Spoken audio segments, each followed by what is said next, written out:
Bismillahirrahmanirrahim. Assalamualaikum warahmatullahi wabarakatuh.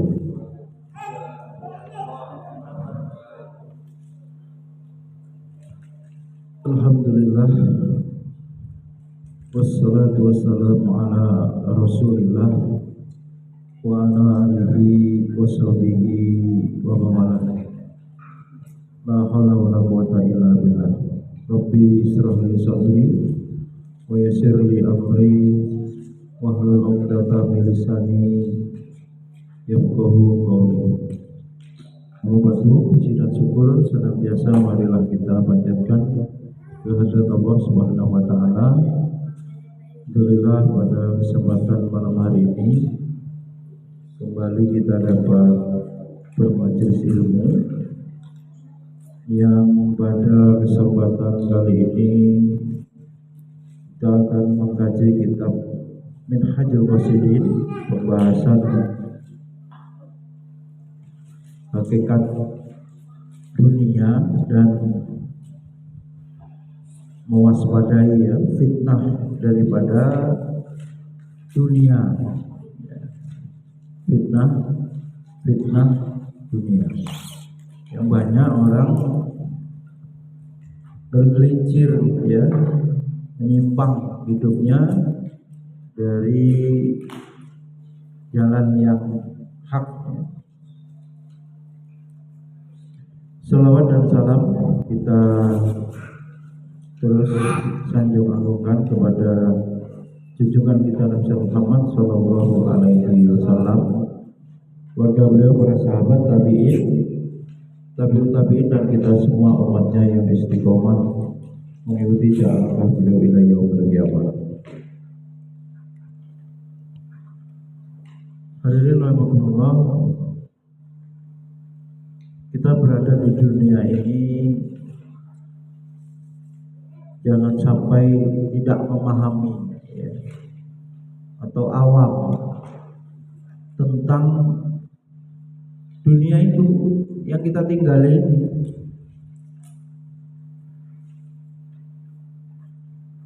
Sebab di agama kita banyak sekali penjelasan tentang bahayanya, tentang apa? Bahaya atau mewaspadai fitnah dunia.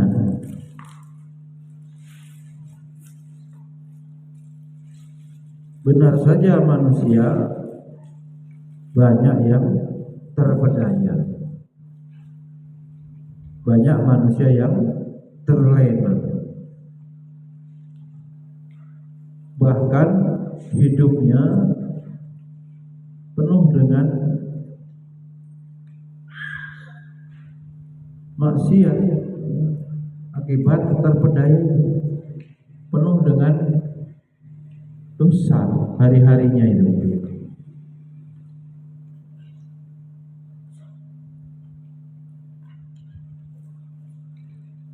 Kita berupaya untuk bagaimana bisa bersikap yang benar, yang tepat, adil terhadap dunia pada porsi yang dibenarkan syariat.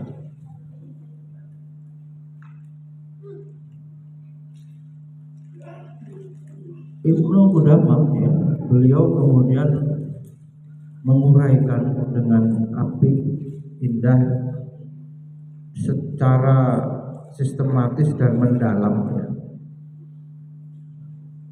asal muasal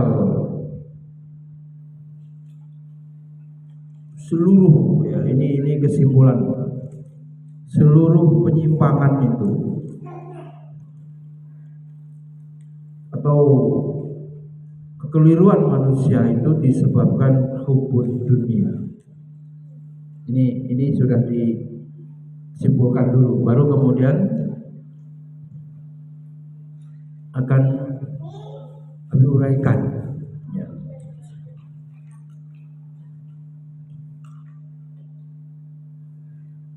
Hadirin Allah,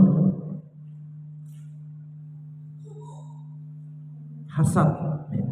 Sebelum sampai pada bahaya dunia, hasad ini secara khusus Allah kemudian perintahkan kita berlindung dari apa? Orang-orang yang dengki apabila dia mendengki. Min syarri hasidin idza hasad.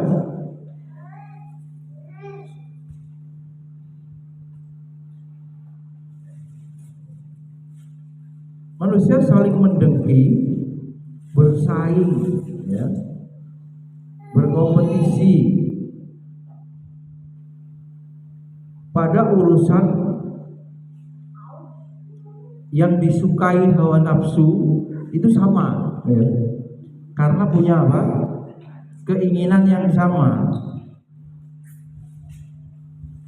Apa itu? Ya harta. Cinta dunia berupa cinta harta dan cinta kedudukan, jabatan, termasuk juga menyukai syahwat wanita atau pria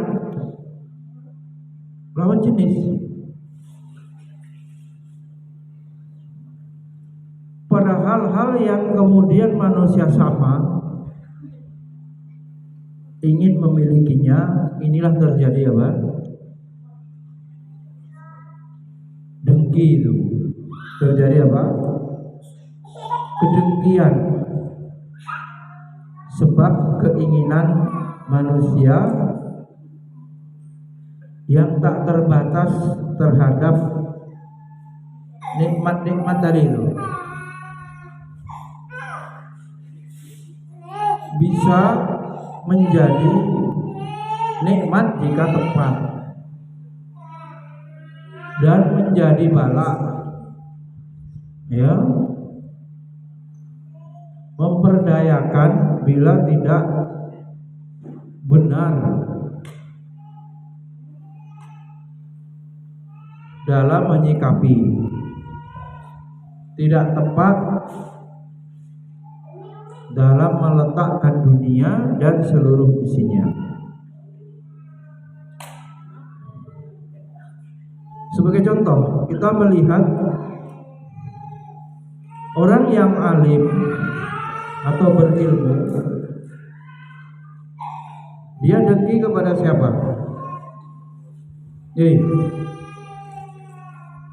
Makan aja Ustaz. Orang yang alim dia dengki kepada siapa? Apakah dengki kepada ahli ibadah atau ahli ilmu juga? Jawab. Orang yang alim, orang yang berilmu dengkinya juga yang sama dengan orang yang berilmu. Dia tidak mendengki dengan orang yang ahli ibadah. Demikian pula orang yang ahli ibadah, dia tidak mendengki ahli ilmu, dia mendengki ahli ibadah. Pedagang pun demikian, ustadz berarti pun sama, guru sama, santri dengan santri, ya, saling mendengki. Mungkin bisa berlainan jika ada sebab tertentu, tapi normalnya yang sama, yang diraih atau profesi yang sama, itulah terjadi kedengkian. Begitu. Muaranya apa tadi? Karena mencintai dunia. Sebab tidak akan ada kedengkian itu bila berebut akhirat pada dasarnya, ya.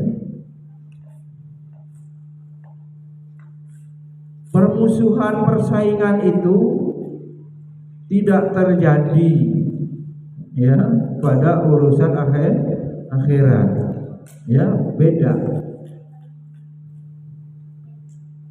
Bila seseorang pencapaian akhiratnya maksimal, tinggi, orang yang lain tidak merasa sempit, ya. Dia apa? Legowo saja. Karena memang tabiatnya dunia membuat sempit, tabiatnya akhirat melapangkan. Ya.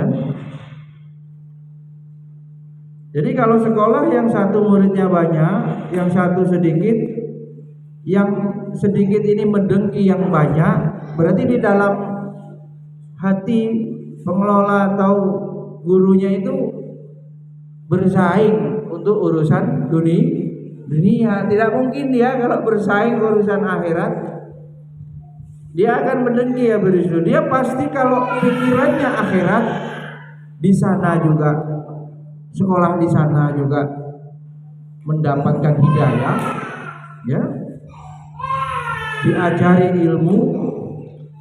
Sekolah di tempat kita juga sama tujuannya untuk mengajari ilmu dan mengenal Allah. Maka ringan-ringan saja, nggak ada masalah. Ya, itu contohnya tadi. Ini contoh sekolah ya, karena untuk guru. Contoh perdagangan ya pasti ya lebih lagi. Ya.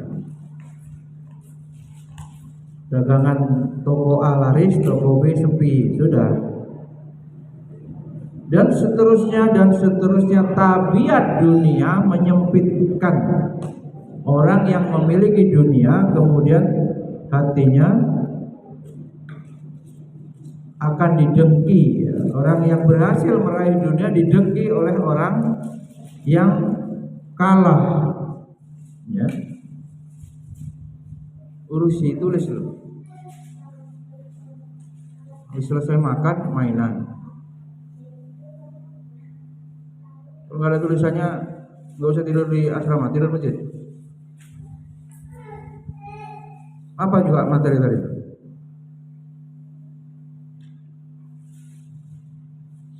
Jadi pangkal semua masalah ini tadi adalah cinta dunia.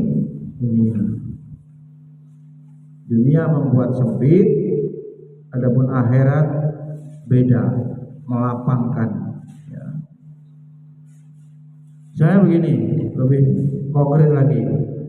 Abi Rizdo tahu tentang Allah, malaikat, rasul-rasul, ilmunya tentang itu mendalam.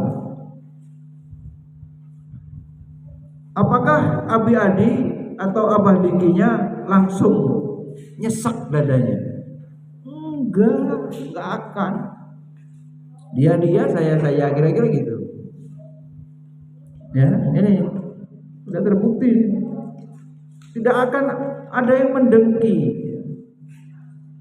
Pengetahuan Abi Rizdo yang sedalam itu tentang Allah, malaikat, nabi, ya, seluruh kekuasaan Allah yang ada di langit dan bumi ini nggak akan membuat Abah itu dengki terhadap Abi Rizdo.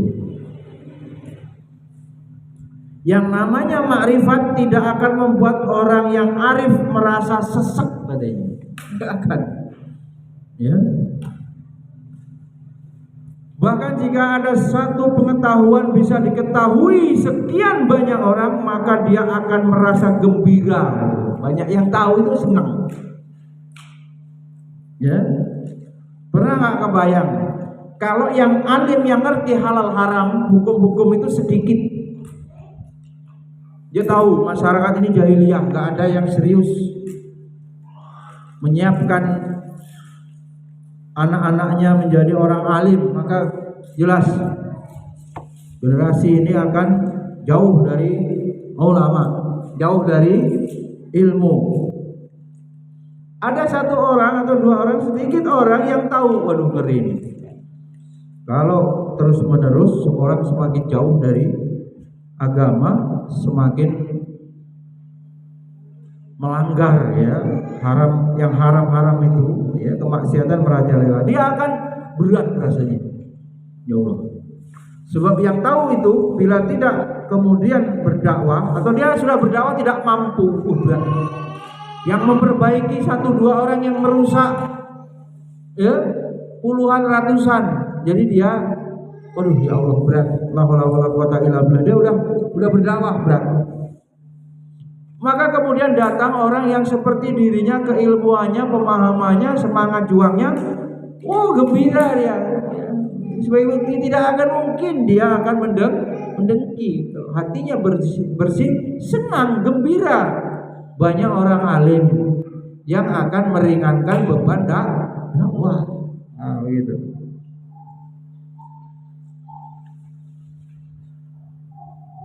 Jadi sesama ulama yang benar, alimnya betul, bukan ulama sok, tidak akan saling mendengki.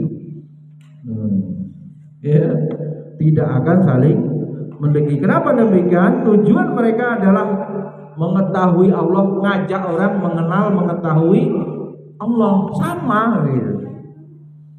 Ya.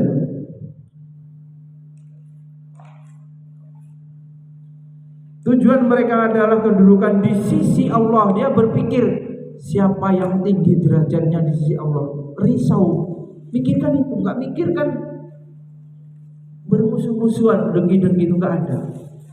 Dia kemudian was-was khawatir dirinya tidak diridhoi Allah, derajatnya, makomnya tidak tinggi di hadapan Allah. Itu fokusnya. Berupaya tawadu, ya, berupaya merasa dirinya banyak dosa. Ini nggak sempat untuk kemudian bermusuh-musuhan lah. Sibuk pikirkan aibnya sendiri, sibuk pikirkan beban dakwahnya sendiri. Ngapain pikirkan urusan orang? Ada waktu luang dia kemudian memperdalam agama, belajar, menambah hafalannya, menjaga hafalannya, isi hari-harinya dengan kebaikan. Tahu-tahu sudah malam lagi, tahu-tahu sudah pagi lagi, nggak sempet. Ya, bahagia hidupnya dalam naungan keridhaan Allah. Itu yang menjadi konsen fokusnya. Bahkan dia sudah bisa merasakan kenikmatan, ya, dekat dengan Allah. Jadi taklim, ibadah, semua yang termasuk ketaatan berhasil dia lakukan, disitulah letak kebahagiaan, disitulah letak kesenangannya. Enggak ada persaingan. Seorang yang memandang Allah tidak akan merasa sesak dada saat melihat orang lain juga memandang Allah. Ya, Allah sangat luas. Umpamanya itu diibaratkan lautan, ya abadi. Apakah ada orang yang iri? Orang di sebelah sini, umpamanya dia bagian sini laut sini, 2/3 bumi ini samudra, sebelah situ nggak akan habis. Dia tahu kekuasaan Allah sangat luas, nggak mungkin habis. Dan tidak mungkin dia akan iri atau mendengki orang lain, nggak mungkin. Ya, yang ada dia merasa senang bila mana banyak orang yang memandang Allah. Ya.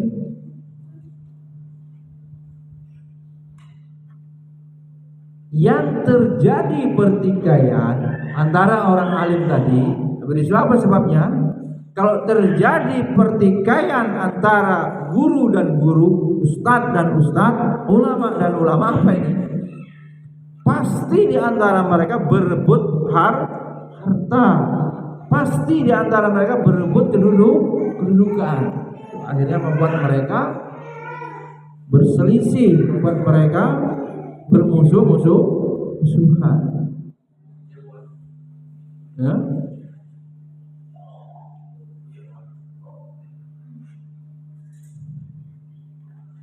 Perbedaan antara ilmu dan harta, bahwa harta tidak terpegang di tangan selagi harta itu tidak berpindah dari tangan orang lain. Nih, Sedangkan ilmu berada di dalam hati dan pikiran orang yang berilmu.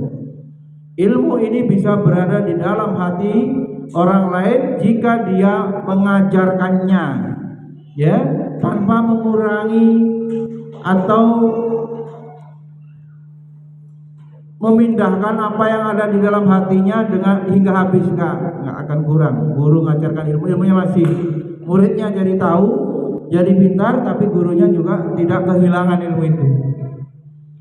Siapa yang membiasakan dirinya untuk memikirkan keagungan dan kebesaran Allah serta kekuasaan Allah, maka hal ini merupakan kenikmatan baginya, ya, yang tidak bisa digambarkan lagi. Lebih nikmat dari segala kenikmatan. Sebab apa? Tidak ada yang bisa menghalanginya dan menyainginya, sehingga di dalam hatinya tidak ada rasa dengki terhadap orang lain. Jika ada orang lain yang mengetahui seperti apa yang diketahuinya, toh pengetahuannya tidak berkurang, nggak masalah. Maaf ibu sekalian, nggak ada masalah orang lain itu nggak mengurangi ilmunya, ya. Jadi jelas sudah ya para santri, orang itu tidak mendengki kecuali karena ada orang lain yang menyainginya untuk meraih satu tujuan yang bisa mempersempit kesempatannya mendapatkan tujuan itu secara menyeluruh, takut kehabisan. Karena itu engkau tidak melihat orang-orang saling bersaing untuk melihat keindahan langit, nggak ada, ya. Orang bersaing pengen lihat indahnya langit. Kenapa? Karena langit sangat luas, gak akan habis, ya, meliputi semua pandangan mata. Ini digambarkan begitu. Jika engkau sayang kepada dirimu, maka carilah kenikmatan yang tidak ada saingannya dan kesenangan yang tidak akan luntur. Yang demikian ini tidak ada di dunia selain mengetahui Allah dan keajaiban-keajaiban kerajaan Allah. Begitu ya. Jadi Allah jelas ya, dengki itu urusannya pasti dunia. Dan dengki ini ya, dalam kajian pensucian jiwa ini sangat berbahaya. Penyakit dengki ini sangat berbahaya.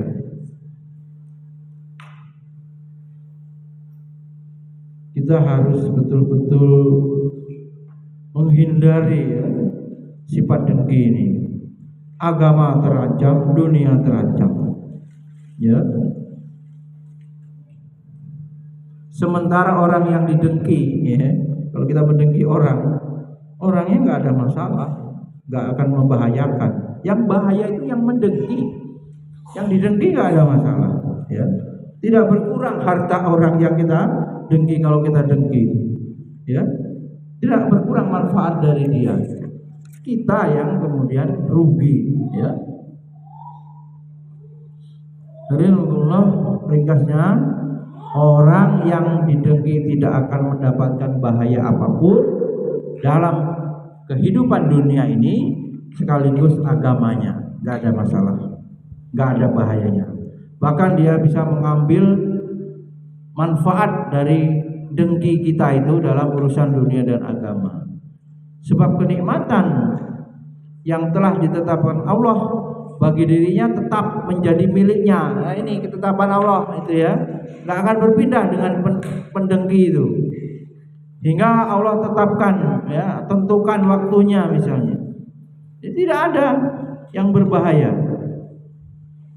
Jadi orang-orang yang mendengki itu rugi sendiri, ya, dia berdosa sendiri, ya, atas perbuatan dengkinya itu. Maka dari uraian tadi, ini kesimpulan lagi, coba dicatat baik-baik santri. Dari uraian tadi, maka kita ketahui musuh ya bagi atau musuh kita itu apa? Nafsu kita sendiri. Ya, terungkap dari itu. Ya. Kita cermati ya dengan seksama, maka kita akan mengetahui bahwa kamulah musuh bagi nafsumu. Coba. Ya kita sendiri yang musuh nafsu kita. Nafsu kita itu musuh diri kita.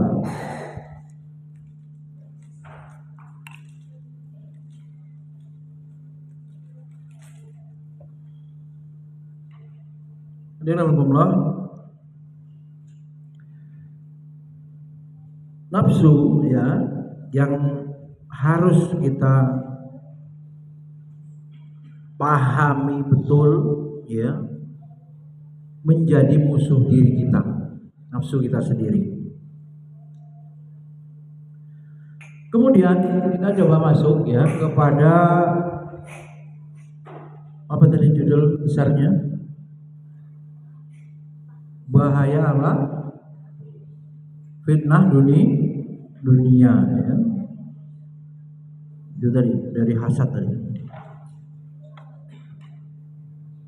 Rasulullah Shallallahu Alaihi Wasallam bersabda tentang hakikat dunia, "Mad dunya fil akhirati illa kamasali ma yaj'alu ahadukum isba'ahu fil yammi falyanzur bima tarji'u."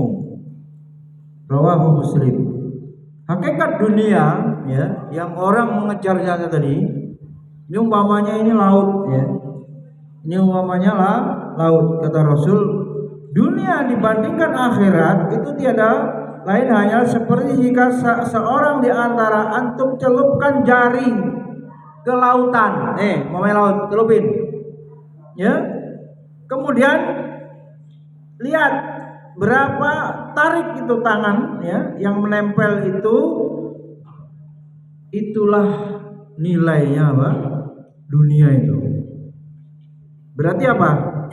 Maka hendaklah dia melihat air yang menempel di jarinya setelah dia menariknya kembali itu. Enggak ada nilainya. Sangat rendah, ya. Akhirat itu lautan. Samudra seluas itu, tangan kemudian dimasukkan, kata Nabi, tarik tangan itu dari celupan air laut itu, lihat yang netes itu. Yang nempel di tangan itulah hakikat dunia dibandingkan dengan akhirat. Madunya fil akhirah illa kama salima yaj'alu ahadukum isba'ahu fil yammi falyanzur bima tarji.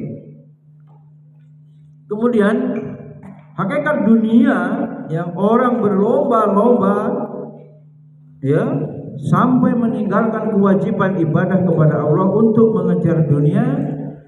Rasulullah sebutkan ad-dunya sijnul mu'minin wa jannatul kafirin. Ad-dunya sijnul mu'min wa jannatul kafir. Dunia ya rawahu Ibnu Majah ya wa Ahmad. Dunia kata Rasul ini adalah penjara. Sijn ya, dikurung ya. Kurungan ya. Yang tidak ada kenikmatannya dikurung di dalam penjara, kita dengar makanannya, tempatnya sempit, bisa jadi kotor. Yang kuat ya rimba raya istilahnya, hukumnya bisa jadi banyak kita dengar sesama penghuni penjara napi itu saling bunuh. Ya. Jadi dunia ini seperti penjara bagi orang yang beriman. Dan kebalikannya menjadi seperti surga bagi orang kafir.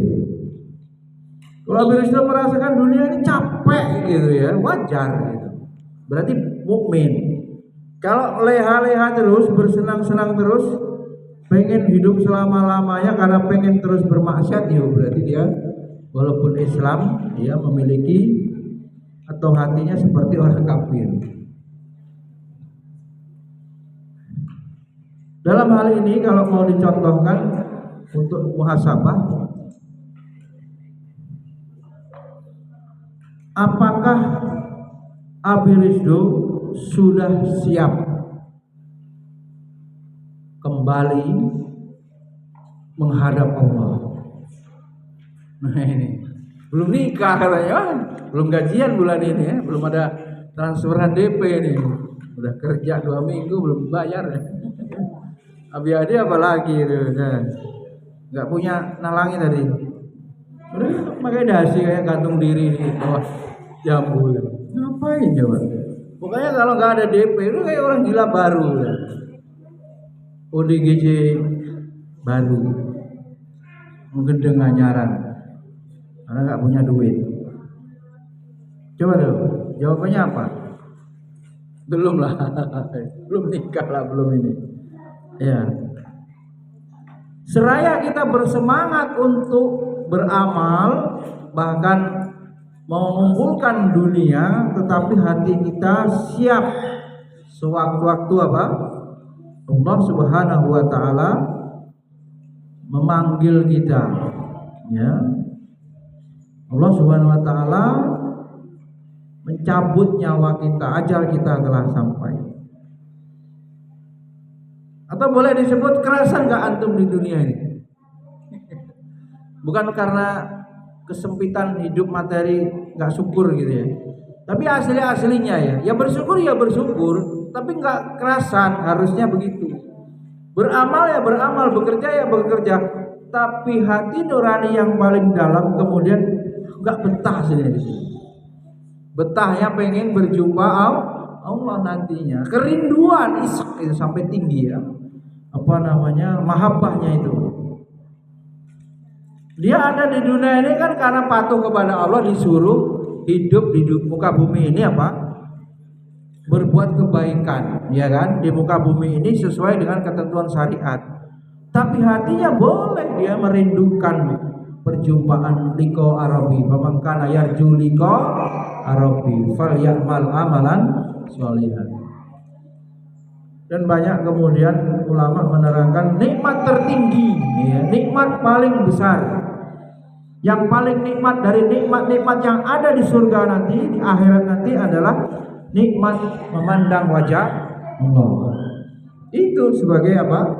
Cita-cita, sebagai apa? Impian kita bersama. Kita belajar ini bukan berarti menyuruh apatis, putus asa, malas, ya, enggak. Semangat, karena untuk sampai ke akhirat juga butuh bekal dunia. Enggak bisa beribadah. Ini aja taklim perlu minum, ya kan? HP perlu bayar listrik kan, perlu dicas, perlu beli HP. Untuk amal-amal itu butuh biaya, butuh operasional dana operasionalnya. Ya semangat. Jadi poinnya apa? Boleh kita memiliki atau kaya terhadap dunia itu, tapi kita tidak jadi budak dunia, tidak tunduk kepada dunia, tidak hubur dunia.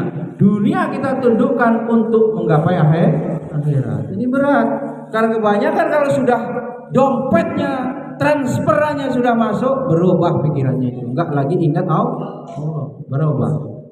Kebanyakan manusia terpedaya kemudian mengikuti hawa nafsu. Banyak sukses diuji dengan kemiskinan, nempel-nempel masjid, dapat Jumat berkah, jadi senang ke masjid. Taklim mungkin ada yang ngasih makan, sarapan, ada yang ngasih kue, mending, lumayan. Ya, karena miskin dia dekat dengan masjid, mudah ingat Allah. Coba kaya, sombongnya, tidak pernah menangis karena butuh kepada Allah, nggak pernah. Dia kemudian keras, ya, itu penyakitnya orang kaya, mudah sombong, sehingga dia jauh dari Allah, jauh dari hidayah, ya, jauh dari orang-orang soleh. Ya. Bersyukurlah ya apa yang Allah berikan yang terbaik, dan kita gunakan untuk menggapai keridhaan Allah. Jelas ya, dunia ini seperti penjara. Yang santri ini saja sudah kayak kena penjara, masuk penjara suci. Kalau sudah ada habis itu datang, mukanya udah, aduh, gawat. Pengawasan ketat lagi. Kalau abah, habis adik kan masih bisa di lobi-lobi, masih bisa damai-damai lah. Sogok aja kata Rizky itu. Habis adik pun sogok jajan aja udah ngantuk dia.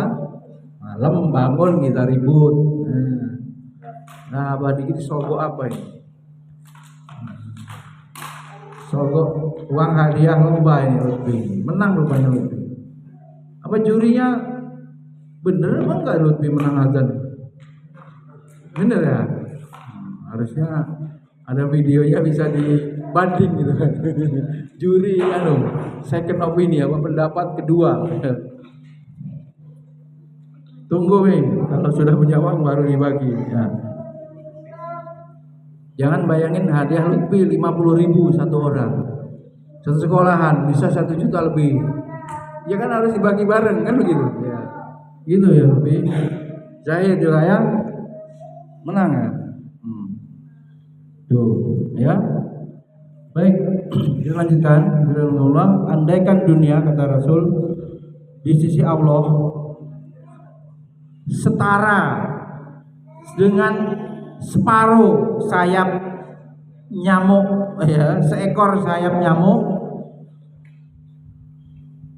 tentulah dia tidak akan memberikan apa dari dunia ini kepada orang kafir walaupun apa seteguk air.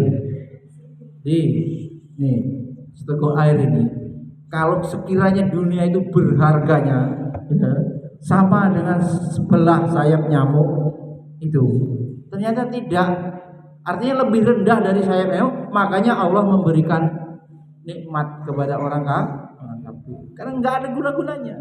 Jadi kalau orang kafir kaya atau orang fasik itu orang Islam ahli maksiat, atau orang munafik orang Islam ya, dia kemudian tidak mau mengamalkan ajaran Islam tapi ngakunya Islam, KTP-nya Islam, dia kemudian Allah berikan nikmat-nikmat itu, kaya raya, dia sehat badannya, mungkin juga tampan wajahnya, ya seluruh nikmat itu diberikan. Maka kita sebagai orang beriman memahaminya itu sebagai sebuah istidraj. Apa? Istidraj.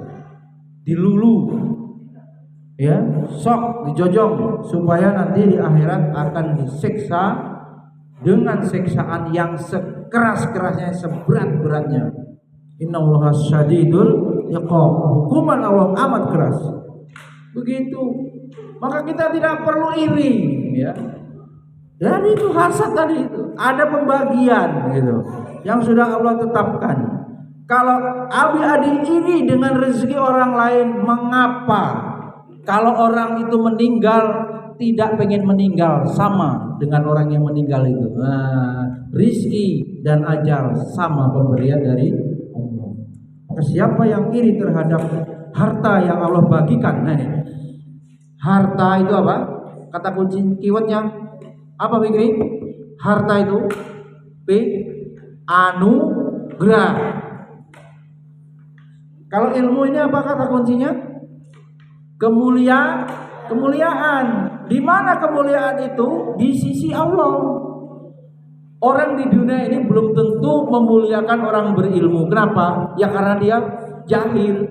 Yang bisa menghormati orang alim, ya orang alim juga. Coba kita lihat sesama ulama saling berebut untuk apa? Mencium tangan, berebut dulu-duluan, menyuguhkan apa? Minum, rebutan, nyuguhkan. Karena tahu ya keutamaannya menghormati orang alim. Berebut. Di kalau urusan di dunia ini tidak dihormati, antum sarjana, mungkin sampai profesor, orang nggak menghargai gitu. Ya karena orang itu jahil. Tapi orang yang alim, ya, ketemu dengan orang yang alim, sesama orang alim itu pasti akan menghormati.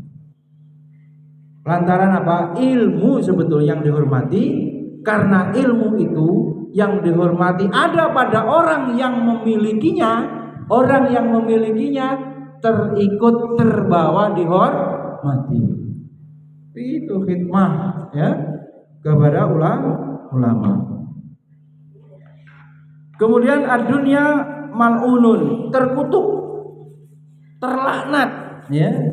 Wa mal'unun ma fihi, dan terlaknat seluruh yang ada di dalamnya illa zikrullah, kecuali apa?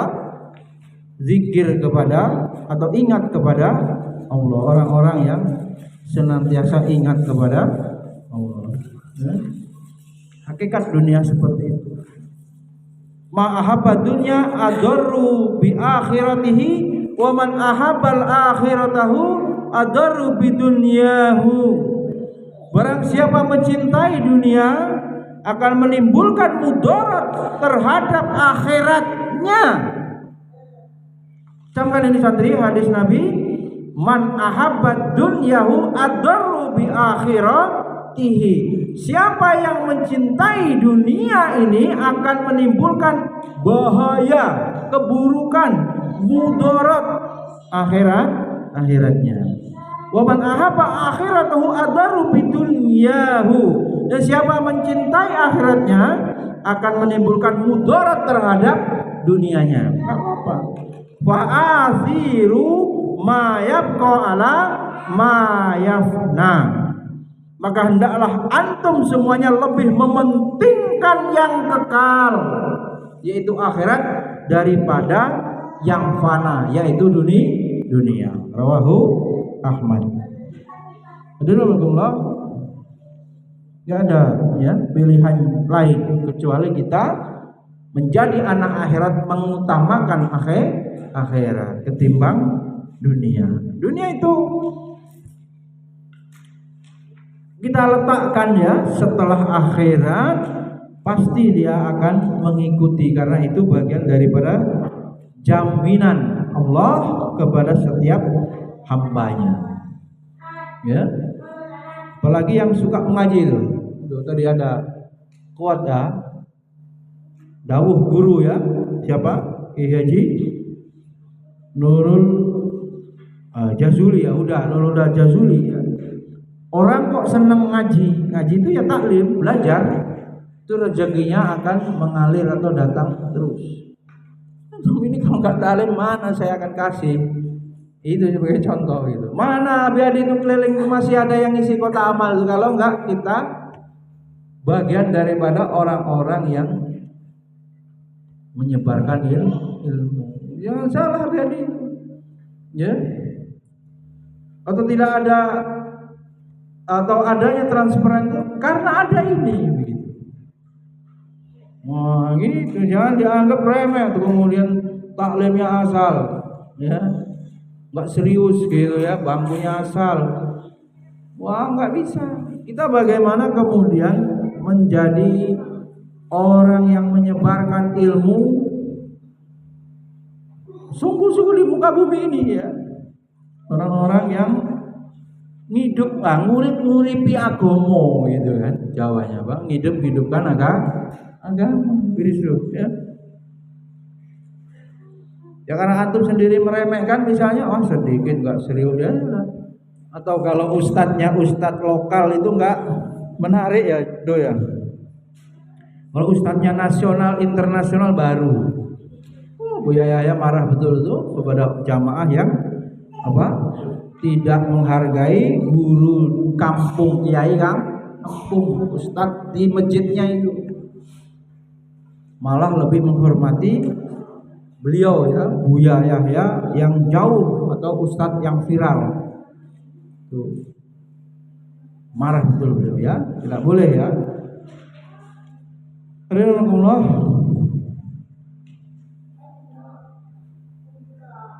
Ini ada nasihat ya dari Al Hasan ya, menulis surat yang cukup panjang kepada Khalifah Umar bin Abdul Aziz.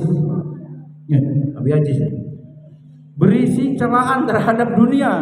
Coba isi surat kepada raja ya. Raja itu kasih surat, isinya ini. Ya. Namanya Al Hasan. Rajanya Umar bin Abdul Aziz.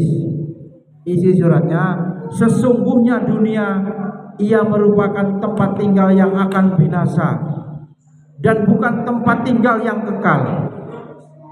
Adam diturunkan ke dunia sebagai hukuman, maka waspadalah terhadap dunia, wahai Amirul Mukminin. Waduh, wahai Pak Jokowi, nah kira-kira begitu, Pak Presiden, Pak Gubernur, ya.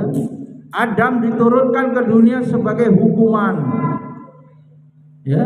Mencari bekal di dunia ialah dengan meninggalkannya, ya. Doh, cari bekal di dunia ini dengan meninggalkannya. Coba, masuk mana ini? Mall atau minimarket? Sebanyak wadah troli diisi barang-barang, masuk di kasir akan dihitung. Semakin banyak Abrisdo punya apa ya, sawah, ya biar punya mobil, punya motor, itu nanti akan ditanya, ya. Pasti, ya. Maka di sini dikatakan mencari bekal di dunia dengan meninggalkannya. Kekayaan di dunia adalah kemiskinannya. Kekayaan di dunia adalah kemiskinan. Itu balik ini. Paham gak ini? Orang yang menyanjung-nyanjung dunia akan dihinakan. Orang yang menghimpun dunia akan merasa miskin. Tak ubahnya racun yang menggerogotinya. Sementara dia tidak mengetahuinya kalau racun itu membinasakannya.